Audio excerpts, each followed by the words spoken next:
Hello everyone, welcome to our channel पढ़ाई वाला। उम्मीद करता हूँ आप लोग सब खैरियत से होंगे, खुश होंगे और अपनी ज़िंदगी को एंजॉय कर रहे होंगे। आज हम अगेन आपके पास आए हैं एक बहुत ही अच्छी वीडियो लेके, which is about a personality named George Orwell, a very well known personality. आज हम उनके पेन नेम के बारे में, उनके रियल नेम के बारे में, उनकी short biography including his literary achievements, educational background and services को डिस्कस करने जा रहे हैं।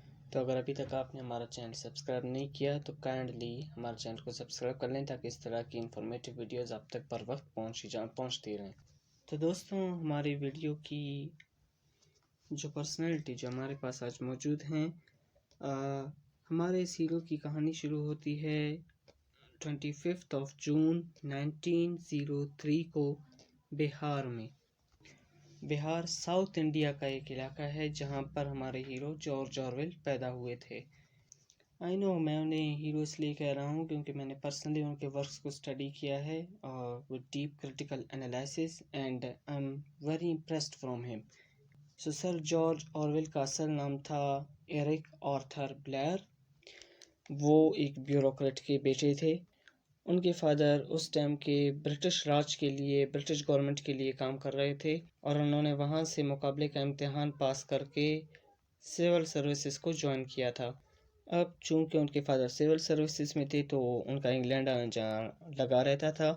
तो इसी वजह से जॉर्ज ऑरवेल, जिनका असल नाम एरिक आर्थर ब्लेयर है, अपनी एजुकेशन हासिल करने के लिए एटन कॉलेज चले गए थे। Eton college is associated in London and it is one of the most well known educational institute situated in London. और उन्होंने अपनी प्रोफेशनल लाइफ का आगाज़ बहुत ही छोटी उम्र में कर लिया था दोस्तों, when he was 19 years old. जी हाँ, 19 साल की उम्र में ही उन्होंने अपनी सर्विसेज का आगाज़ कर लिया था। जब वो 19 साल के हो गए तो उन्होंने इंपीरियल पुलिस को ज्वाइन कर लिया था और उनकी सबसे पहली पोस्टिंग बर्मा में हुई थी। बर्मा जो कि म्यांमार के नाम से जाना जाता है। वो म्यांमार में अपने रिजाइनेशन तक रहे।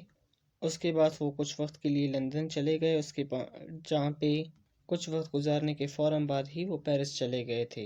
पेरिस में उन्होंने एक वेल नोन प्रोफेशन जर्नलिज्म को ज्वाइन किया था। अपने इंग्लैंड वापस आने के फ़ौरन बाद ही उन्होंने क्या किया, उन्होंने एक स्कूल टीचर का प्रोफेशन अपनाया। अब यहाँ पे मैं आपको ये बात बताता चलूँ कि उन्हें सोशल इनजस्टिस बिल्कुल पसंद नहीं था। वो एक ऐसे पर्सनैलिटी थे जो हर जगह पर जस्टिस देखना चाहते थे। वो कहीं पर भी इनजस्टिस नहीं देखना चाहते थे, चाहे वो किसी भी तबके के इंसान के साथ क्यों ना हो। तो इसी वजह से वो स्पेनिश सिविल वॉर में चले गए थे रिपब्लिकन्स को सपोर्ट करने के लिए। उन्होंने वहाँ पे लड़ाई में हिस्सा लिया और बुरी तरीके से घायल हो गए। यहाँ से ज़ख्मी होने के बाद वो 6 महीने के लिए मोरक्को चले गए थे। तो अपनी इस पूरी ज़िंदगी में उन्होंने बहुत सारी मुश्किलात का सामना किया था और बहुत कम उन्होंने अपनी ज़िंदगी में हेल्दी दिन देखे थे।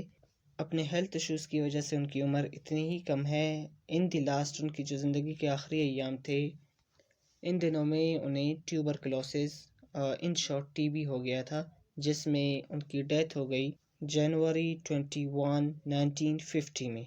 So he lived approximately 47 to 48 years. So it was one of the very, very, very short biography of George Orwell. उम्मीद करता हूँ कि जो इन्फॉर्मेशन मैंने आपको दी आपके लिए बहुत ही फ़ायदेमंद होगी अगर आप एक शॉर्ट रिव्यू करना चाहते हैं सर जॉर्ज ऑरवेल की बायोग्राफी का।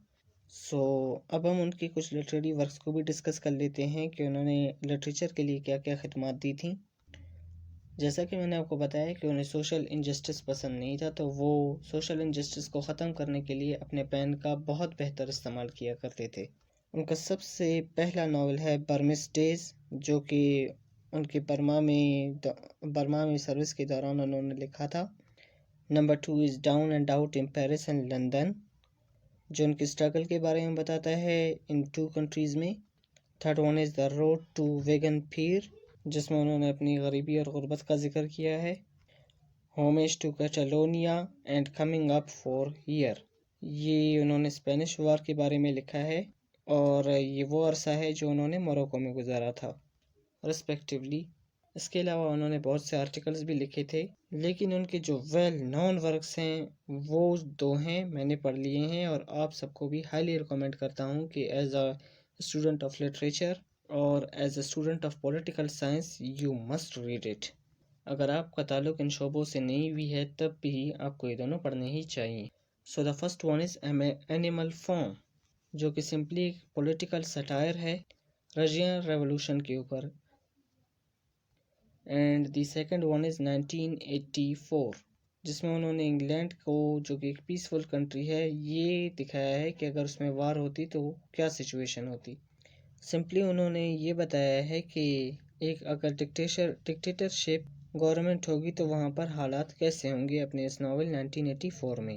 سو ان کا جو رینک ہے دا 50 گریٹسٹ برٹش رائٹرز میں سیکنڈ ہے، جو کہ ایک بہت بڑا اعزاز ہے۔ امید کرتا ہوں کہ آپ سب کو ہماری چھوٹی سی ویڈیو بہت پسند آئی ہوگی۔ اسی کے ساتھ ہمیں دیجیے اجازت، اپنا بہت سارا خیال رکھیے گا۔ Goodbye, see you in the next video.